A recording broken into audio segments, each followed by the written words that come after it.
Eh bien, Gilles Lipovetsky, on est très content de t'avoir ici à l'Université du Pacifique.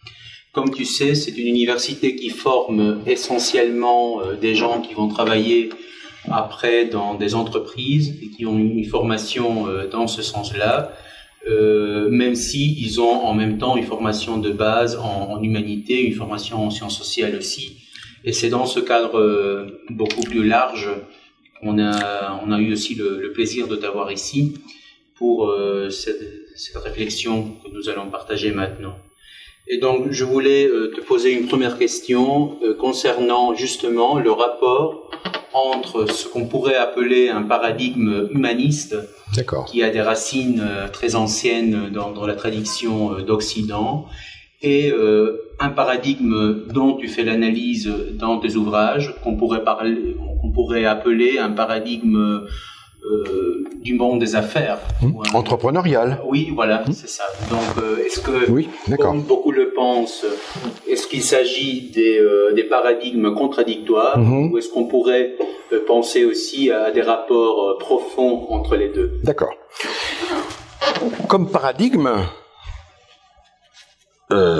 ils sont très différents. L'un est centré sur des valeurs, des idéaux, l'autre est centré sur l'efficacité et la mesure. Ce ne sont pas les mêmes univers. Ça, c'est dans l'abstrait. Mais il faut l'analyser dans le monde social qui est le nôtre. Et là, c'est là où les choses changent. Dans la première modernité, celle dont nous sommes sortis, et qui a été triomphante, disons, à partir des années 1880, et qui va se développer avec le Fordisme aux États-Unis, les chaînes de montage, la taylorisation du travail. Ces deux paramètres étaient extrêmement traités de manière dissemblable, parce que on considérait que business is business et que la dimension éthique était bien, mais c'était privé. Donc les entreprises n'avaient pas à s'occuper du paramètre éthique. Bien, on comprend dans cette logique-là. Voilà, l'éthique c'est pour la morale c'est pour l'Église ou les personnes privées, et l'entreprise, elle est sur un marché mondial, elle a pour objectif de faire du profit, de faire de bons produits, de gagner des marchés. Je pense que dans la société hypermoderne, donc dans la seconde modernité, je crois que ces deux paramètres restent dissemblables, bien sûr. Néanmoins, il n'est plus possible d'organiser l'entreprise sur le modèle de la première modernité. Pourquoi ? Entre-temps, la dynamique de l'individualisation a fait un énorme bond en avant. Ce n'est plus le même type de socialisation et d'individualisation que, disons, à l'époque des temps modernes de Charlie Chaplin, où on voit l'ouvrier qui travaille de manière mécanique. On lui demande pas de penser, on lui demande pas son opinion, etc. Autrement dit, là, l'entreprise se voulait rationnelle, séparée de toute dimension, en quelque sorte, humaine. L'homme est, dans le film de Charlot, c'est ça, il est transformé en machine, hein. On le voit. Ben. Ce n'est plus acceptable dans la seconde modernité, dans l'hypermodernité. La révolution, la nouvelle révolution individualiste, elle ne se réduit pas à l'autonomie, à l'hédonisme, à toutes ces choses-là. C'est très important, mais il n'y a pas que ça. La nouvelle révolution individualiste appelle les individus, elle appelle des exigences nouvelles des individus, notamment à être écoutés, à être respectés, à pouvoir s'exprimer. Et ce qui veut dire que l'entreprise ne peut plus aujourd'hui être gérée sans écouter les motivations des gens, sans voir l'évolution de la société. Par exemple, aujourd'hui, les femmes travaillent, elles sont engagées dans le monde de l'entreprise. Une bonne entreprise, elle doit prendre en considération les aspirations des femmes. Comment demander à des employés qu'ils fassent des efforts si l'entreprise ne prend pas en compte leur propre motivation? Alors, pour répondre à ta question, je pense que l'entreprise aujourd'hui, donc le critère entrepreneurial, a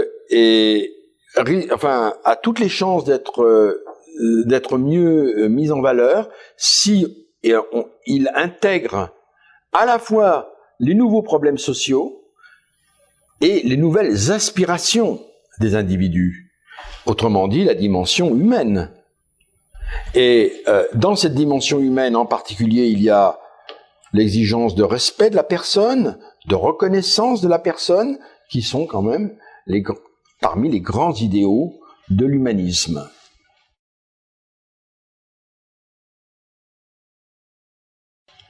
D'accord. Alors, dans ce sens-là, ce qu'on pourrait dire que parmi les problèmes sociaux auxquels les entreprises doivent faire face, ce qu'on trouve, par exemple, le problème de l'écologie, qui a aussi une portée éthique évidente, en ce sens que l'écologie engage aussi les générations à venir. Bien sûr, c'est une éthique de l'avenir. Mais oui, c'est ça. Et ça, c'est un problème social dont je te demanderai aussi de développer un peu le lien avec l'agir des entreprises. Et puis l'autre problème en Amérique latine, mais je pense que c'est un peu partout dans le monde, d'autant plus qu'on subit encore les conséquences de ce qu'on appelle la crise financière, c'est le problème de la pauvreté. Mais en ce sens, justement, d'un besoin de reconnaissance et d'opportunité pour les gens de développer leurs capacités, pas uniquement les besoins immédiats, donc la faim, le soif, mais une dimension de développement humain, donc dans toutes les dimensions de la vie, dont le plaisir, dont la possibilité de développer ses capacités. Donc voilà, donc ces deux problèmes sociaux, comment les entreprises pourraient-elles les intégrer justement à leur façon d'agir, à la réflexion qu'elles doivent mener aussi par rapport à elles-mêmes. Donc défi écologique et puis la question de la pauvreté, voilà. Bon, c'est évident que aujourd'hui la dimension éthique ne se réduit pas au rapport des hommes entre eux et même du respect de la personne. Aujourd'hui, il y a en effet, c'est Hans Jonas qui l'a sans doute un des premiers mis en avant, il y a une éthique de l'avenir, une éthique qui touche au respect de la planète. Enfin, de la protection de la planète, parce que c'est la planète qu'on va laisser à nos enfants. Donc, il y a une extension de l'impératif catégorique, pour Hans Jonas. Tu dois laisser la planète de telle sorte que les générations d'après puissent vivre correctement. C'est absolument très différent de l'impératif kantien, qui s'adresse à la personne. Là, c'est envers les espèces animales, c'est vers... Alors, bon, on va pas rentrer dans l'analyse purement philosophique de ça pose des tas de problèmes, mais c'est pas l'objet ici. Mais indéniablement, c'est un impératif des sociétés humaines et donc de l'entreprise. Alors, c'est ce qu'il faut faire. La question, c'est que ça coûte. Ça coûte de l'argent, il faut investir. Les entreprises, souvent, ont une vue au temps court pour avoir des résultats, pour la compétitivité, pour avoir des prix plus attractifs que la concurrence. Et comme tu le sais, même à l'échelle politique, les États, qui ont aussi des contraintes terribles, sont très loin de respecter cet impératif-là. Il y a eu des impératifs, mais il y a eu des accords, Kyoto, des engagements, mais qui... tous les pays, même s'ils ont signé ça, c'est... Alors, il y a eu en Amérique latine l'exemple tout à fait significatif de cet échec, quand même, qui est en ce moment visible, c'est l'exemple de l'Équateur, votre voisin, qui a eu une politique tout à fait remarquable en disant on va pas exploiter le pétrole de l'Amazonie. Pour cela, il faudrait que la communauté internationale nous reverse l'argent que nous ne ferons pas en forant l'Amazonie pour le respect écologique. Comme tu le sais, ça n'a pas marché. Les Équatoriens n'ont rien touché, rien. Et le résultat, c'est que la loi va changer et ils vont exploiter le pétrole de l'Amazonie. Personne ne peut les accuser. Il n'y a aucune raison que l'Équateur fasse des sacrifices que l'on ne demande pas aux autres.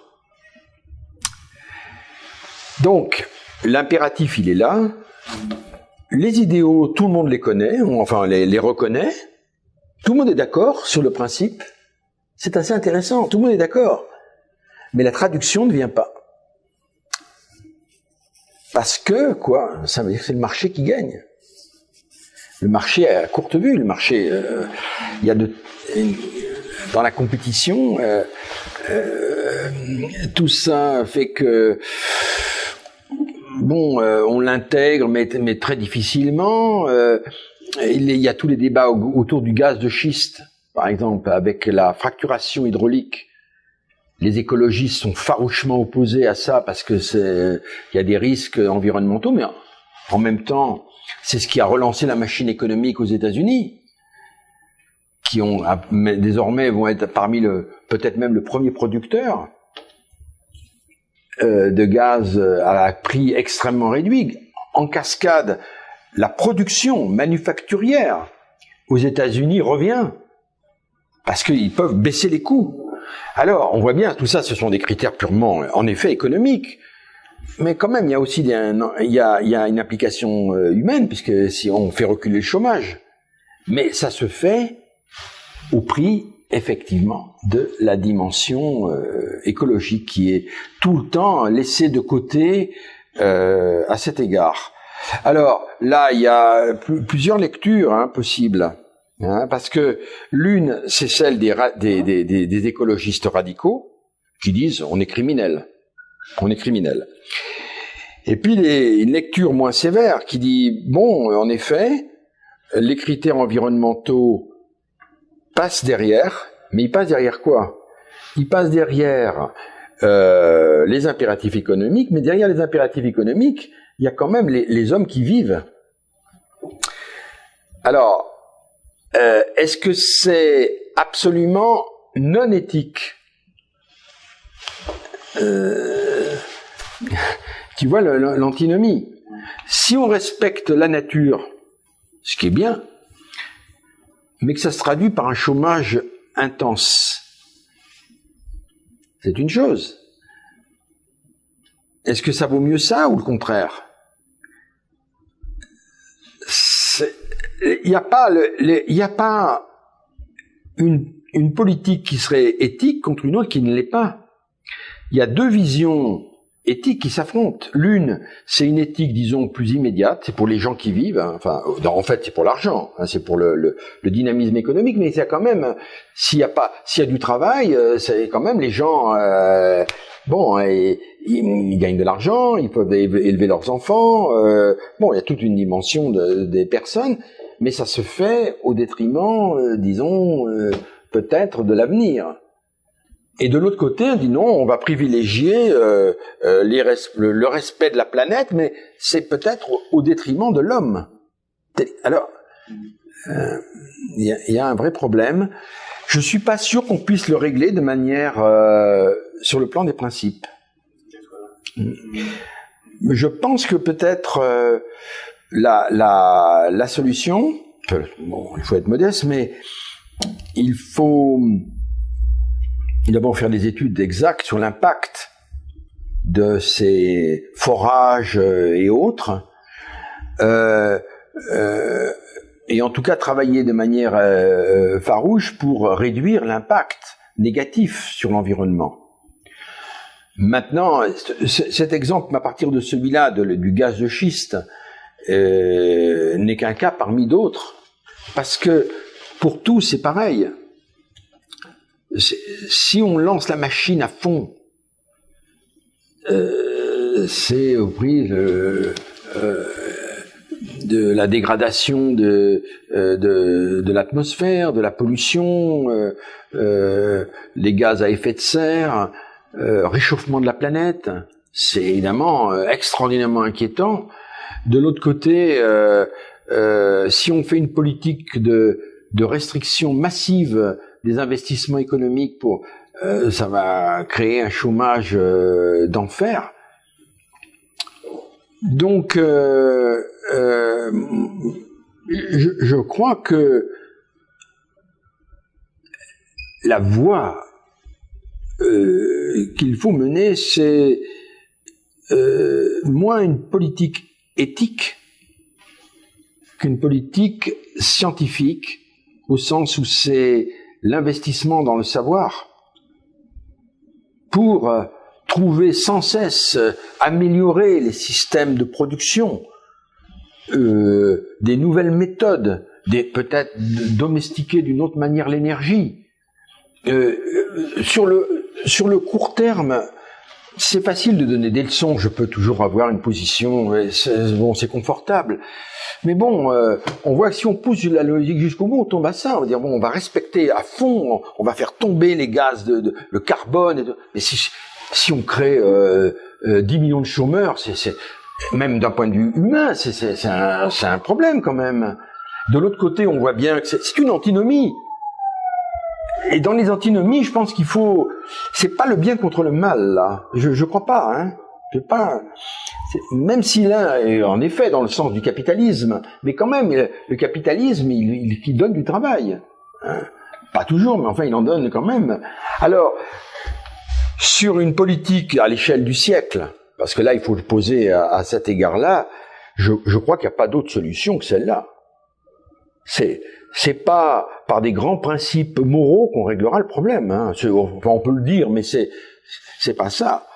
Ce qui va régler le problème, c'est si on est capable de produire avec de nouveaux instruments, de nouvelles sources d'énergie, moins de pollution. Et c'est les laboratoires hein, qui vont... Mais pour les laboratoires, il faut investir. Et pour la question...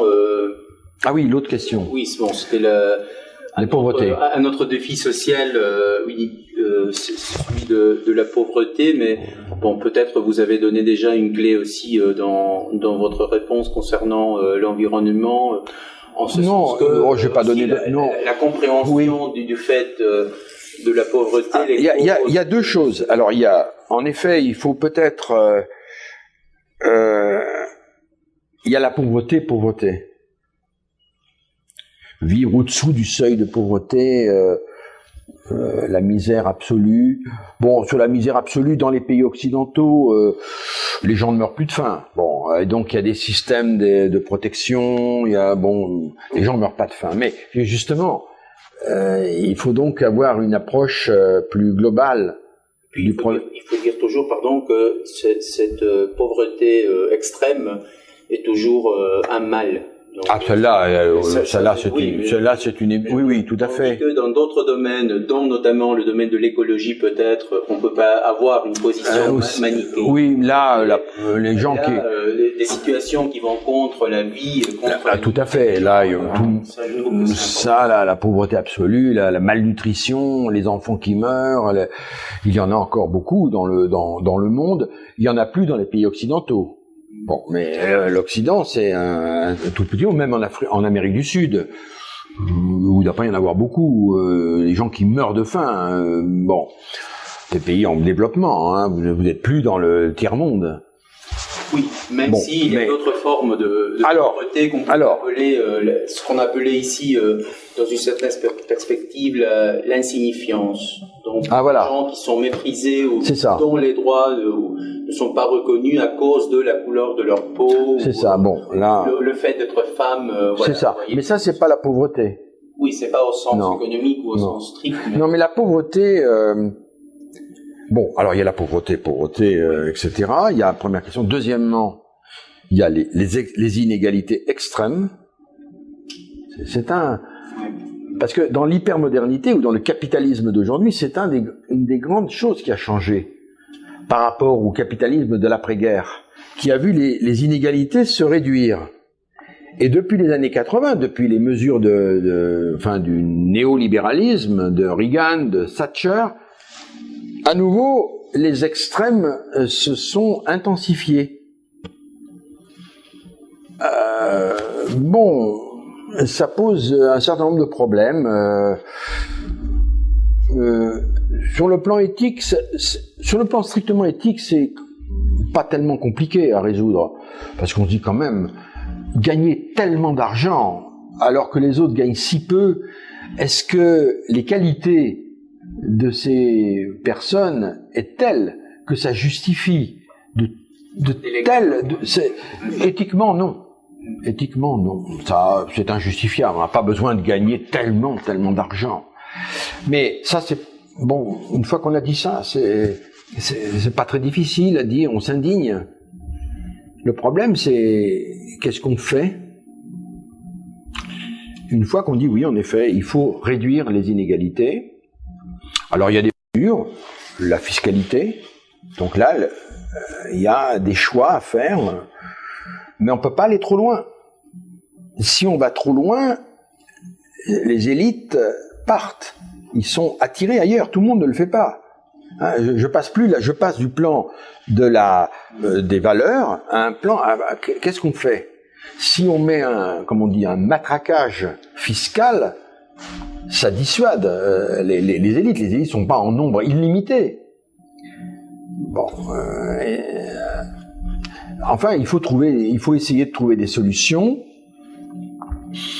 parce que en même temps, ces inégalités extrêmes, il y a quelque chose qui choque. Même si sur le plan économique, c'est peut-être pas aussi désastreux que ça, parce que bon, mais une société dans laquelle il y a de telles inégalités est difficilement acceptable dans nos sociétés. Mais là encore, la dénonciation est plus facile que de trouver les solutions. Parce que c'est pas dur de dire il faut arrêter ça, on va faire. Mais on voit que partout, quand on veut le faire, très vite, on lance des choses et on revient en arrière. Parce que ça, les gens défendent leurs intérêts. Il y a une compétition internationale et donc ça pose un vrai problème. Et puis troisièmement, il y a un autre problème autour de la pauvreté. Si on élargit le concept, est-ce qu'il n'y a pas une certaine pauvreté de l'être humain qui ne vit que pour la consommation? Là, je pense que oui. C'est pas un mal absolu, parce qu'après tout, il vaut mieux vivre pour les marques et la consommation que de mourir de faim. Bon, c'est pas, il y a des échelles d'urgence et d'impératifs. Cela étant, sur un plan humaniste, moi, ça me choque en effet il y a une certaine tristesse, je dirais, à voir des catégories de gens qui passent leur vie à rêver, enfin l'idéal de vie, c'est de voyager, d'acheter des marques et d'en changer. C'est pas un mal absolu, c'est pas du tout ça, mais quand même toute cette aventure humaine pour vivre pour les marques, je suis pas sûr que ce soit un idéal soutenable. L'être humain doit se donner d'autres idéaux. Pas seulement des grands idéaux de respect de l'homme, de partage, ça c'est magnifique, mais il y en a d'autres. Il y en a d'autres. Et en particulier pour l'enseignement, pour la politique. on peut se donner un idéal humain supérieur. Et là, je serais plutôt nietzschéen. La création. Il y a des idéaux éthiques, celle-là, on est d'accord, mais je pense qu'on peut dire aussi autre chose. Et peut-être là, on a plus d'armes. C'est pas facile à forcer les gens à être éthiques. Parce que là, on touche à des... Bon. Mais la création, ça va aussi dans le sens de l'intérêt des gens, de leur valorisation d'eux-mêmes. Je pense que la lutte contre la pauvreté, c'est aussi donner des armes aux gens pour qu'ils soient créateurs de leur propre vie. Ça peut être pour créer son entreprise, ça peut être pour faire de la musique, ça peut être pour des tas de choses. Je crois beaucoup à ça. Sans idéal normatif, disant il faut faire ça, c'est une époque antérieure. Les gens, on ne peut pas les conduire, les sermons, la moralisation a des limites. Ça marche plus dans nos sociétés. En revanche, je suis convaincu que lorsque on donne des opportunités aux gens à faire des choses, il y a après une reconsidération des phénomènes humains. Alors ça, je crois que ça peut être une politique de l'avenir. Je soutiens, je dirais, une politique de la création, qui dépasse la création peut-être qu'on entend en général de l'art. C'est très bien l'art, mais c'est qu'un aspect. Rendre possible une humanité qui trouve le sens de sa vie dans autre chose que des achats. C'est pas, encore une fois, il faut pas le diaboliser, hein, c'est pas, mais bon, on peut faire mieux.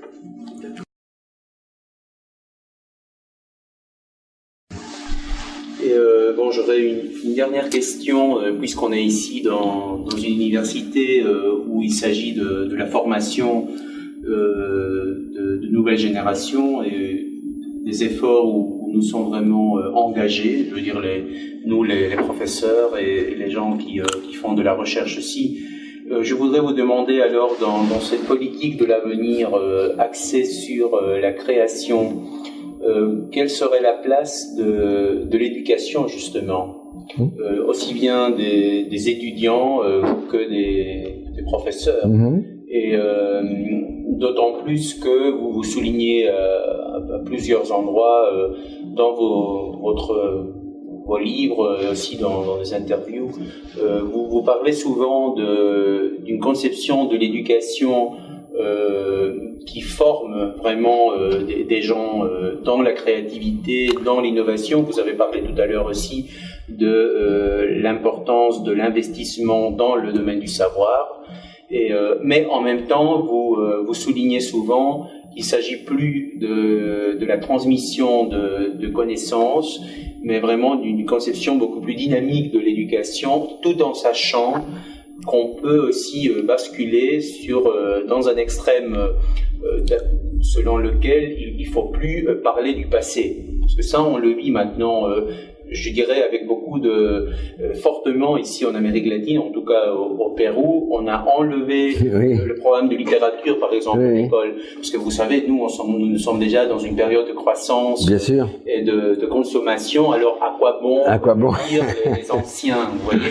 Pas uniquement la haute culture. Ici, nous avons pas mal d'écrivains qui sont nés dans une ambiance culturelle différente par rapport à celle de l'Occident. Donc des écrivains qui sont plus liés au monde andin, ou à l'Amazonie même, dans des traditions culturelles qui font partie de ce monde diversifié, mais qui sont entrés aussi dans une certaine façon dans le domaine de l'éducation, mais qui sont dans le dernier temps vraiment balayés des programmes de formation à l'école. Vous voyez, il faut enseigner des choses pratiques, pratico-pratiques, mais sans aucun souci pour un rapport avec le passé. Mais alors, comment trouver un juste milieu, disons, où on récupère les savoirs anciens, parce que non pas tout dans le passé est mauvais, comme vous l'avez dit aussi, mais en formant les gens en même temps dans un esprit critique et créateur dynamique, donc parce que pour ne pas aller dans les extrêmes, disons. Je pense que enfin, c'est d'ailleurs presque une banalité de le dire. L'investissement dans la formation, l'éducation est un impératif stratégique pour l'avenir. Les sociétés qui vont créer de l'emploi, qui vont se développer, sont des sociétés d'innovation. L'innovation, elle implique des savoirs, elle implique des hommes formés. Ça veut dire investir dans l'école au niveau de la base jusqu'au niveau les plus élevés. Alors, d'abord sur un premier plan, il me semble que il y a deux pôles, je prends les deux parce qu'ils sont opposés. L'investissement, évidemment, dans les sciences et les techniques. Je pense que c'est pas une bonne chose, une société qui n'a pas des laboratoires, qui n'investit pas là-dedans, parce que maintenant, avec les start-up, il y a des tas de choses qui demandent pas tellement des usines ou des choses comme ça, mais ce sont des sociétés du savoir.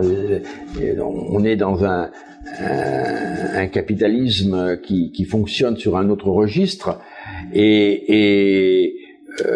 on voit maintenant des petites sociétés qui sont pas des millions et des millions de gens et qui sont capables de faire des choses formidables parce qu'ils ont des laboratoires, des gens qui cherchent, qui trouvent, qui ont des brevets.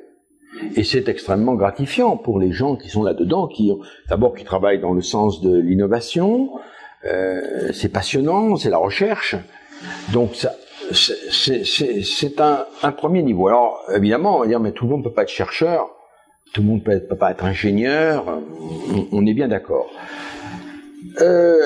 Alors à ce moment-là, il y a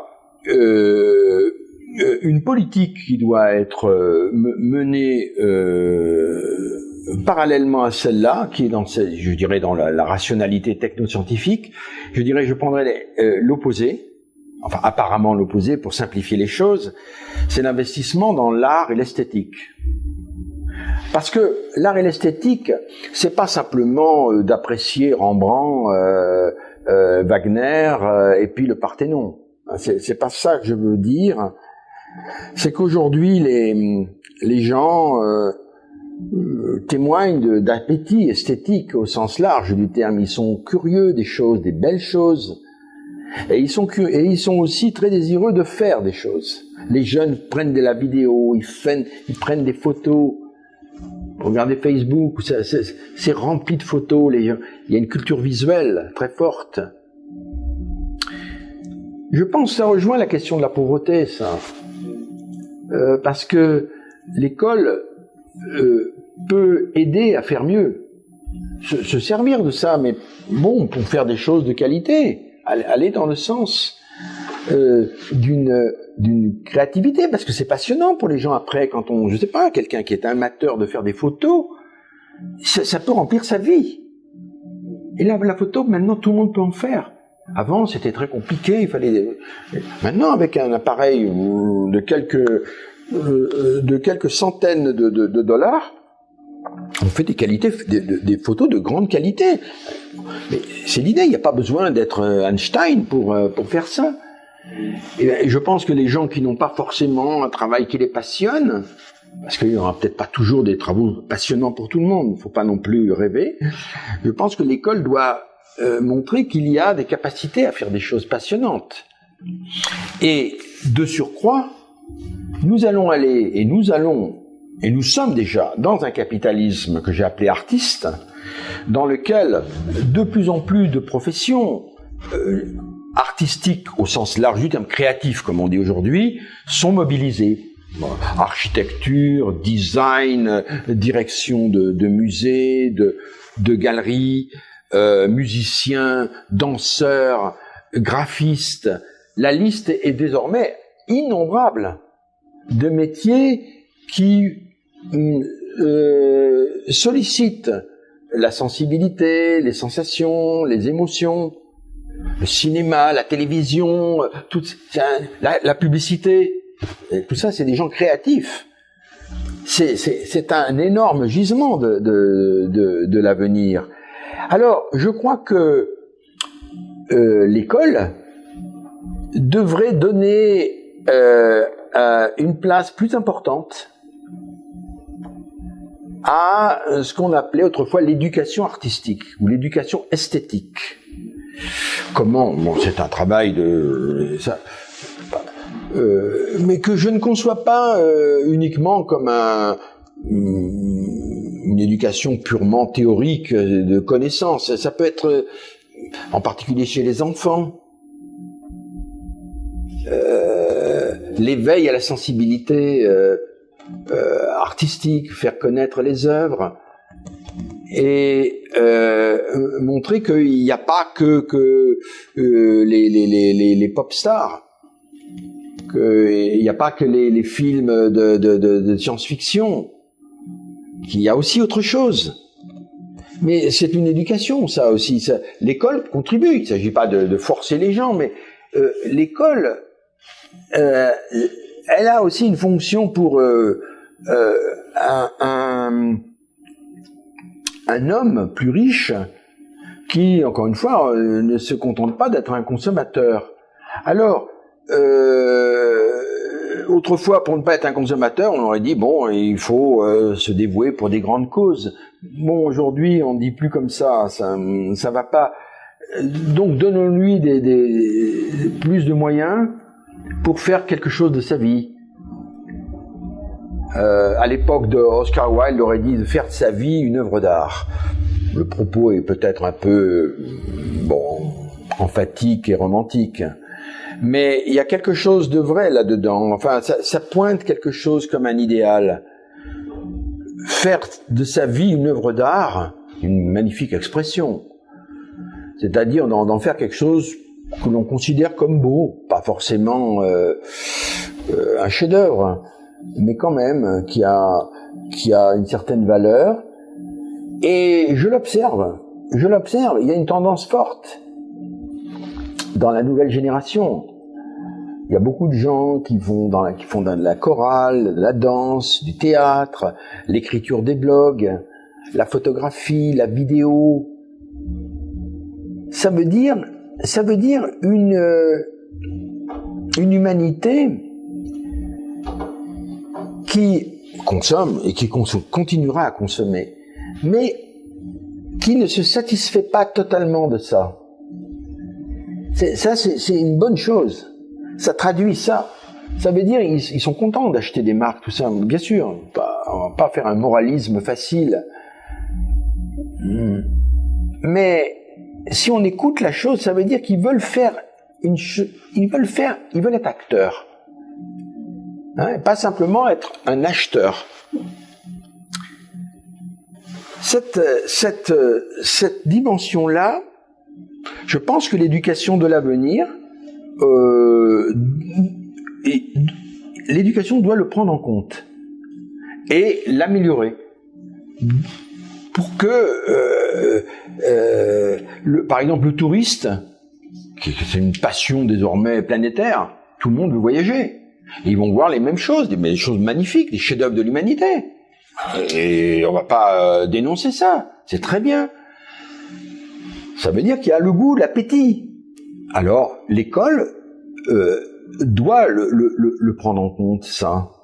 C'est aussi important qu'autre chose pour une existence plus belle. Le beau, c'est pas uniquement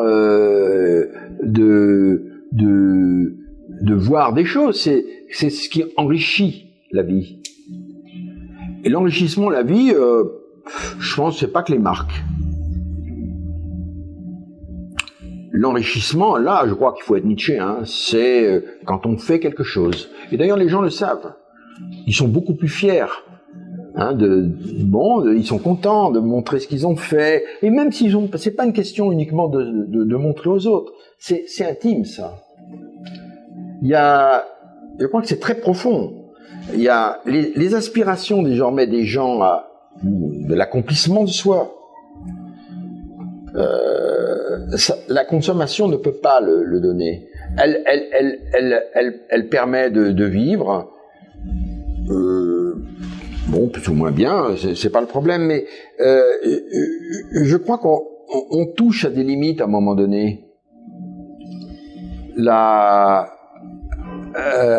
Parce que le marché, les marques peuvent pas tout donner. Rien ne donne tout.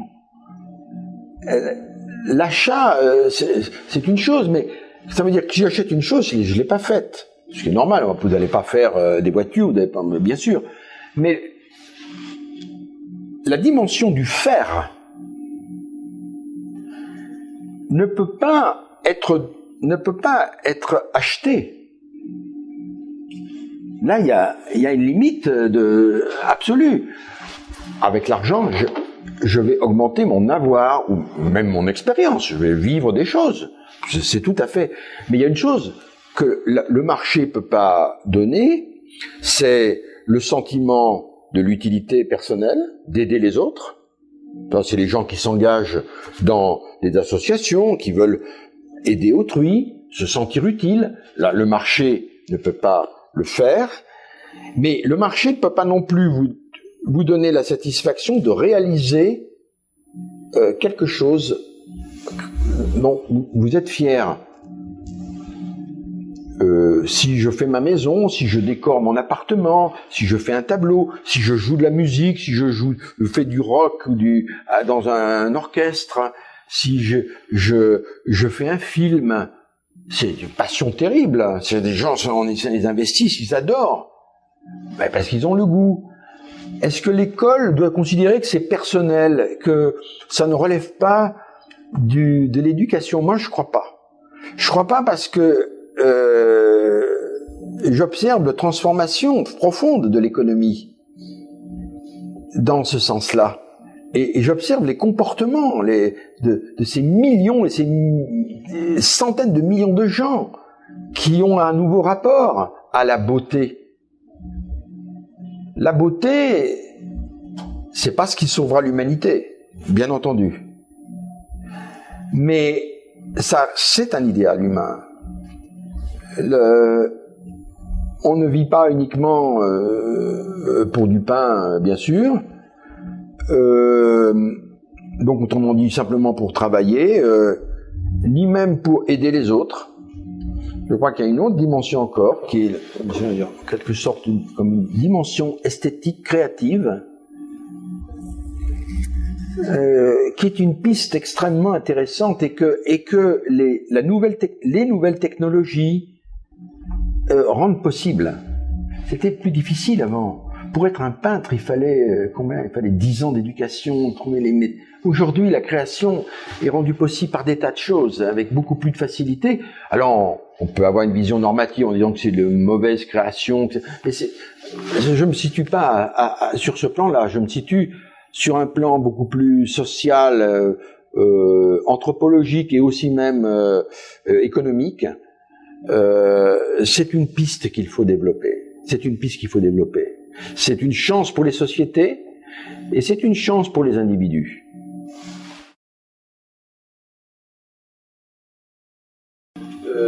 J'aurais une toute dernière question concernant justement le rôle de l'intellectuel que vous êtes.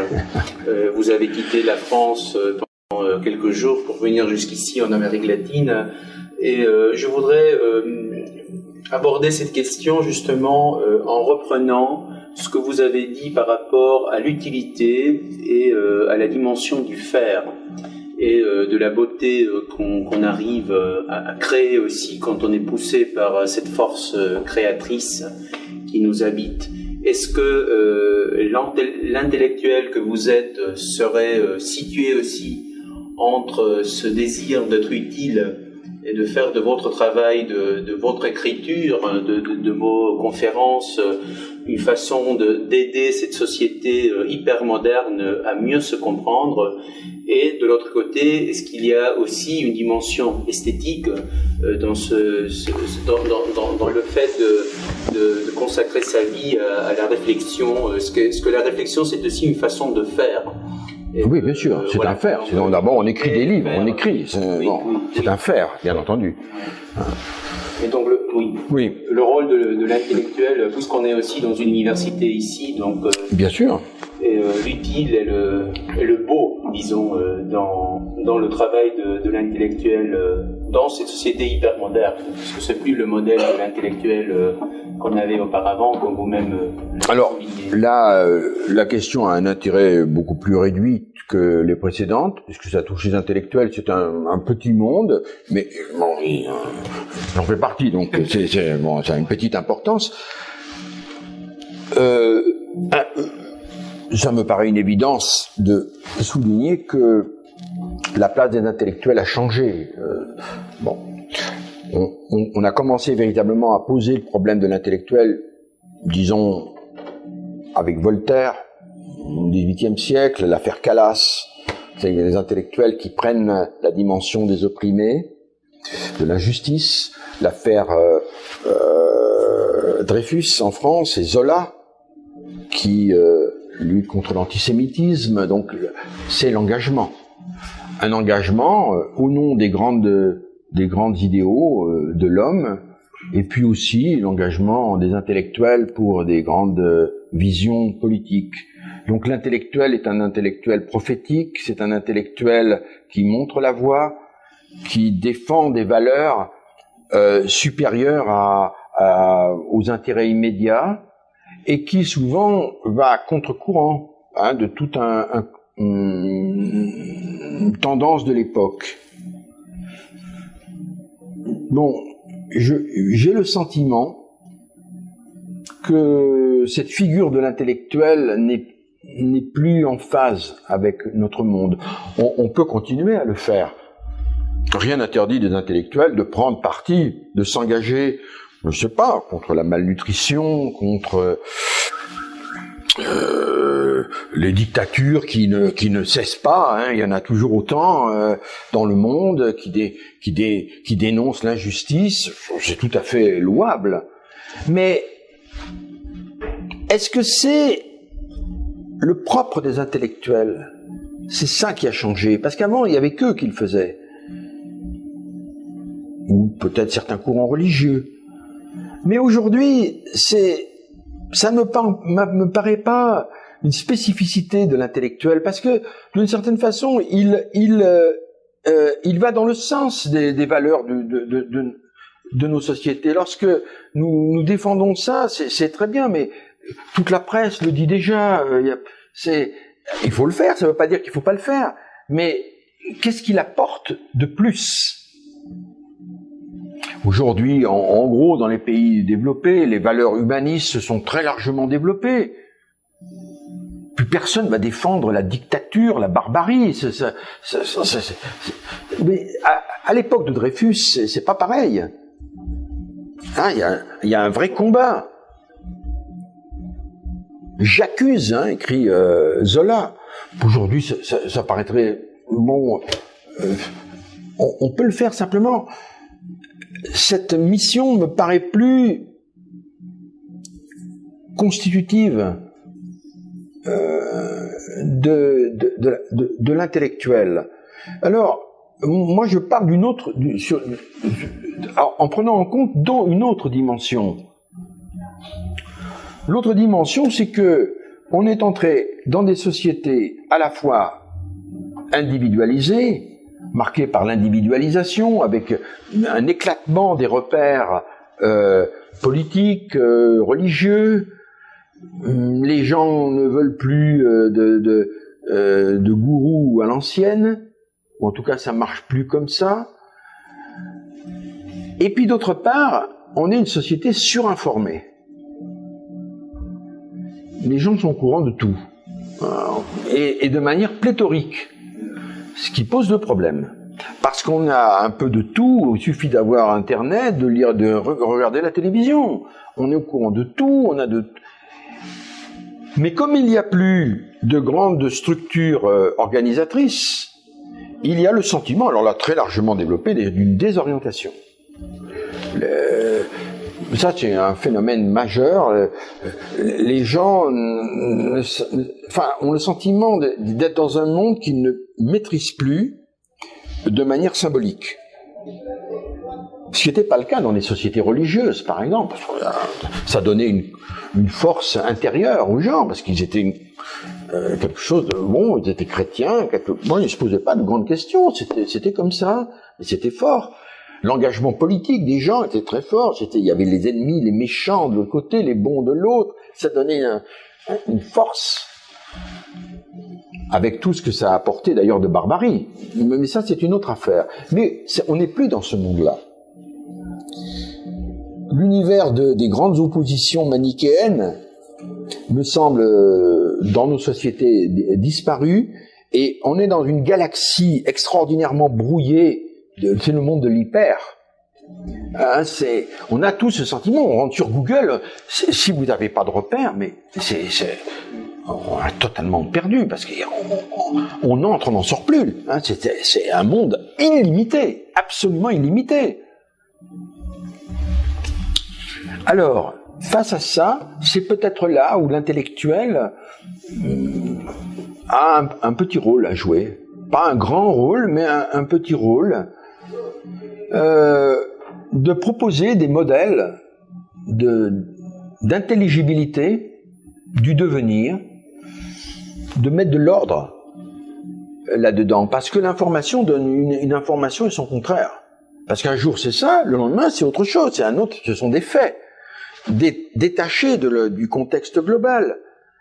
Et je pense quand même que l'être humain a besoin de comprendre.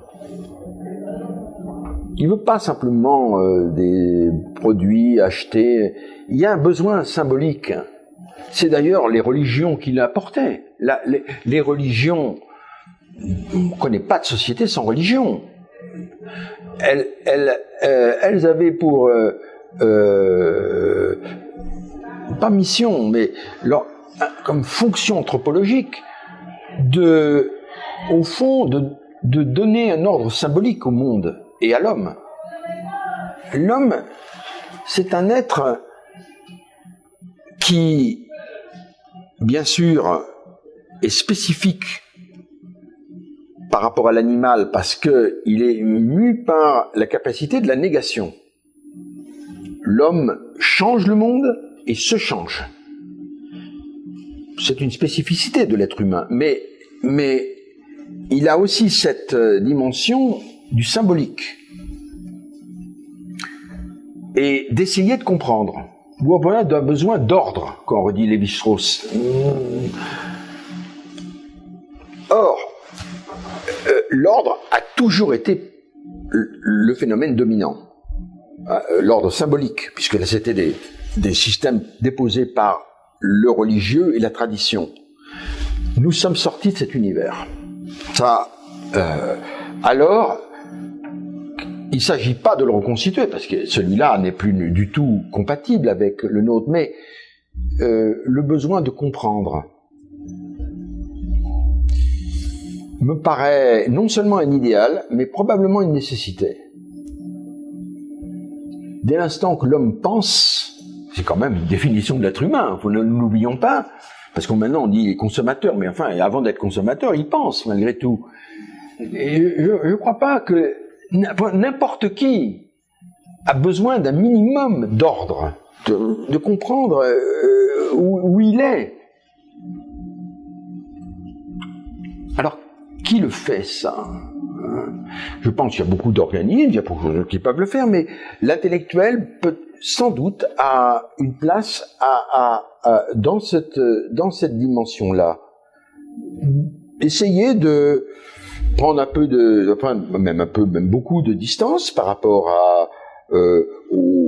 à la multitude de faits, de mettre en ordre les choses par rapport au passé, de comprendre les grands mouvements.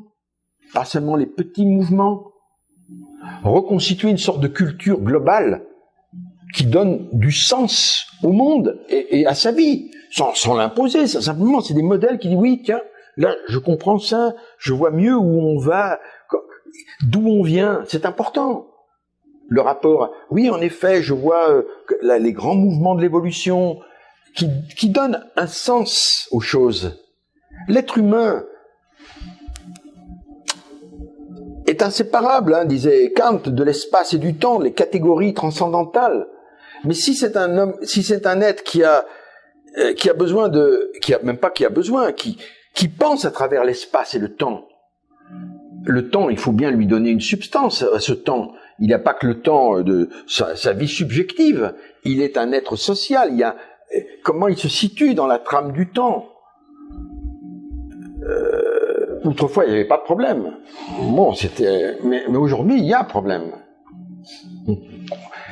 Je pense que une des fonctions des intellectuels, c'est peut-être ça.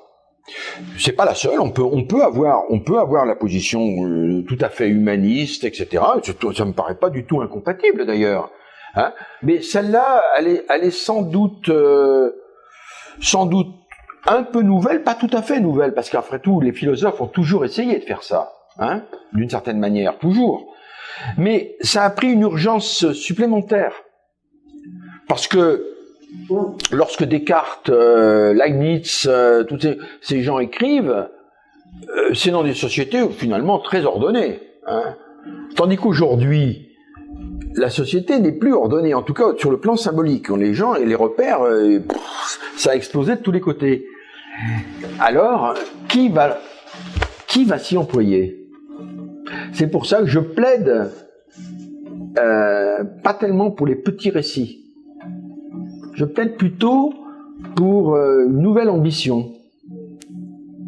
Bon, allons-y, prenons des risques. Un néo-hégélianisme qui serait pas du tout hégélien, mais cette volonté de comprendre sur la trame, peut-être pas depuis le début des temps, mais en fait de donner de l'épaisseur au temps et qui donne de l'ordre. Et quand on comprend mieux, on peut vivre sans ça peut-être de manière, mais je pense que c'est aller dans le bon sens. Eh bien, un grand merci. Merci à vous, Gilles Lipovetsky, d'avoir partagé toutes ces réflexions avec nous, justement pour poursuivre cette ambition consistant à décrire notre réalité, à nous aider à mieux la comprendre et la transformer en même temps. Et voilà. Donc, merci de ta présence à l'Université du Pacifique.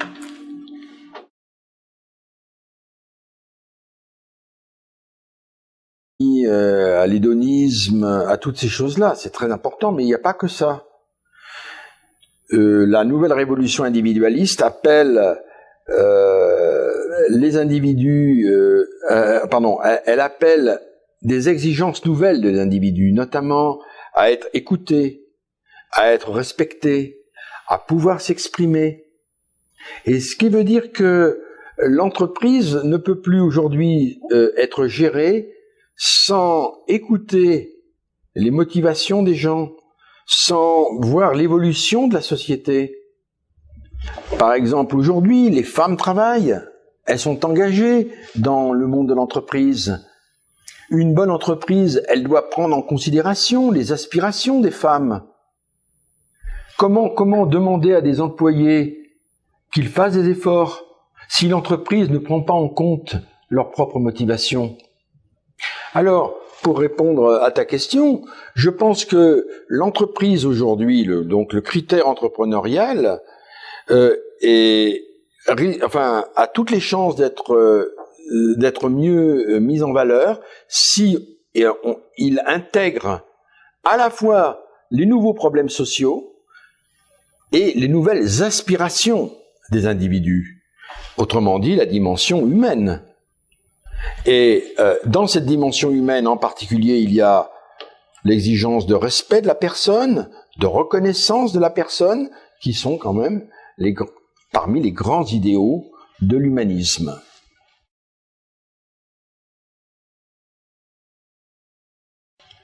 D'accord. Alors, Dans ce sens-là, ce qu'on pourrait dire que parmi les problèmes sociaux auxquels les entreprises doivent faire face, ce qu'on trouve par exemple le problème de l'écologie. Qui a aussi une portée éthique évidente, en ce sens que l'écologie engage aussi les générations à venir. Bien sûr, c'est une éthique de l'avenir. Ben oui, c'est ça. Et ça, c'est envers les espèces animales, c'est vers. Alors, bon, on va pas rentrer dans l'analyse purement philosophique de ça pose des tas de problèmes, mais c'est pas l'objet ici.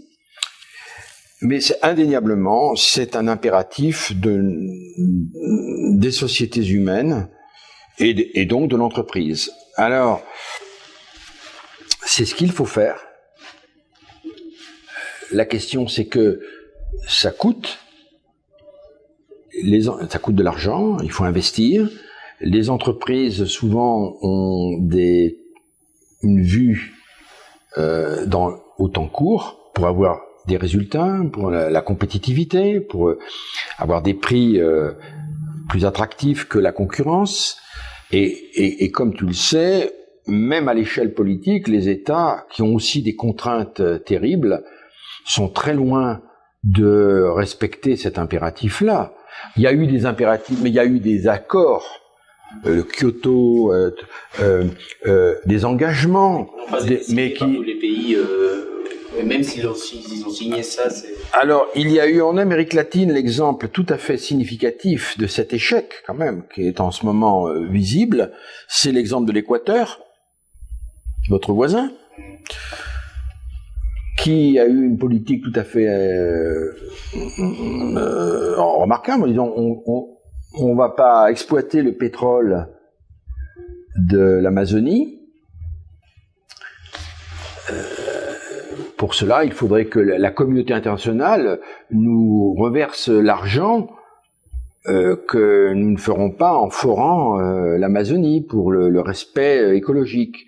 Comme tu le sais, ça n'a pas marché. Les Équatoriens n'ont rien touché, rien. Et le résultat, c'est que la loi va changer et ils vont exploiter le pétrole de l'Amazonie. Personne ne peut les accuser. Il n'y a aucune raison que l'Équateur fasse des sacrifices que l'on ne demande pas aux autres. Donc, un problème social. Oui. Je te demanderai aussi de développer un peu le lien avec l'agir des entreprises. Et puis l'autre problème en Amérique latine, mais je pense que c'est un peu partout dans le monde, d'autant plus qu'on subit encore les conséquences de ce qu'on appelle la crise financière, c'est le problème de la pauvreté. Mais en ce sens, justement, d'un besoin de reconnaissance et d'opportunité pour les gens de développer leurs capacités, pas uniquement les besoins immédiats, donc la faim, le soif, mais une dimension de développement humain, dans toutes les dimensions de la vie, dont le plaisir, dont la possibilité de développer ses capacités. Donc voilà, donc ces deux problèmes sociaux, comment les entreprises pourraient-elles les intégrer justement à leur façon d'agir, à la réflexion qu'elles doivent mener aussi par rapport à elles-mêmes. Donc défi écologique et puis la question de la pauvreté, voilà. Bon, c'est évident que aujourd'hui la dimension éthique ne se réduit pas au rapport des hommes entre eux et même du respect de la personne. Aujourd'hui, il y a en effet, c'est Hans Jonas qui l'a sans doute un des premiers mis en avant, il y a une éthique de l'avenir, une éthique qui touche au respect de la planète. Enfin, de la protection de la planète, parce que c'est la planète qu'on va laisser à nos enfants. Donc, il y a une extension de l'impératif catégorique, pour Hans Jonas. Tu dois laisser la planète de telle sorte que les générations d'après puissent vivre correctement. C'est absolument très différent de l'impératif kantien, hein, qui s'adresse à la personne. Là, c'est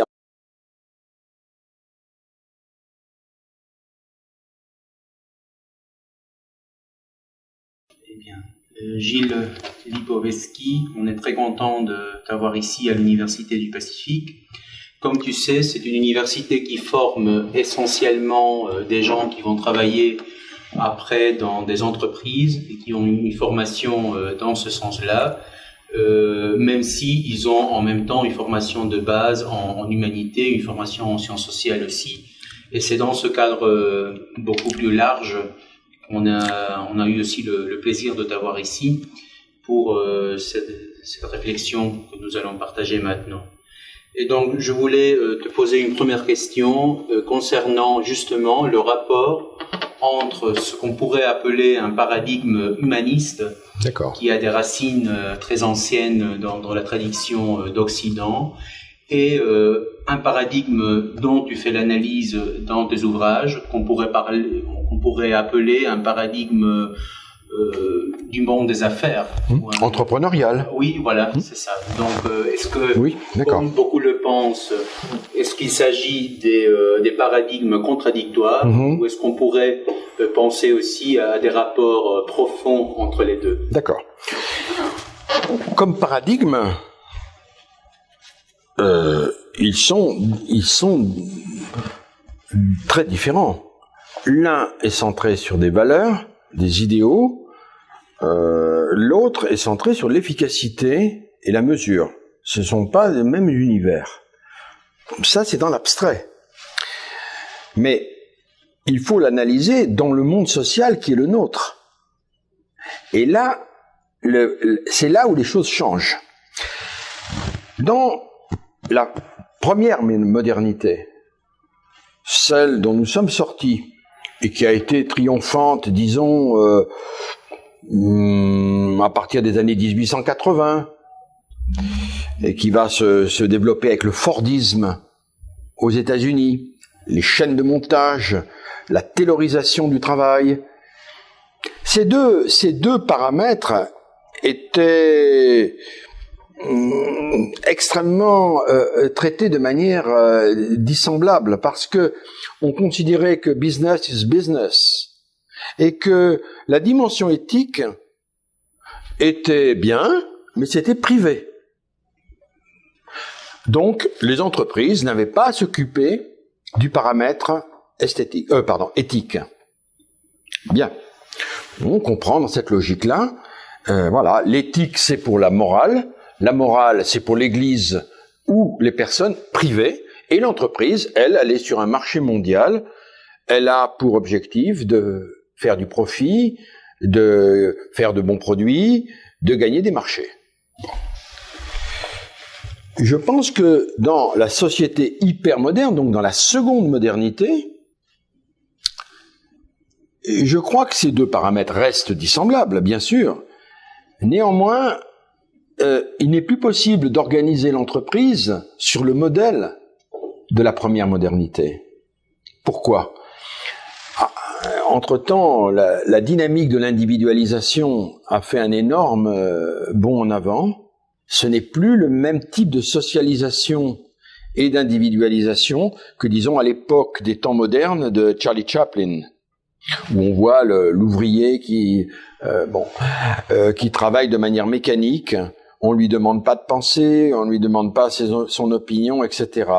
Autrement dit, là, l'entreprise se voulait rationnelle, séparée de toute dimension, en quelque sorte, humaine. L'homme est, dans le film de Charlot, c'est ça, il est transformé en machine, hein. On le voit. Ben. Ce n'est plus acceptable dans la seconde modernité, dans l'hypermodernité. La révolution, la nouvelle révolution individualiste, elle ne se réduit pas à l'autonomie